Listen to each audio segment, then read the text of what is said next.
So plenty of Fresno peppers that are green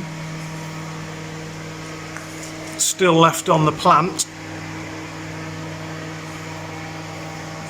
but we've taken quite a few off to put in the smaller of the harvesting boxes. It's not a bad harvest, and of course that's just what's ripe, not what's left on the plant.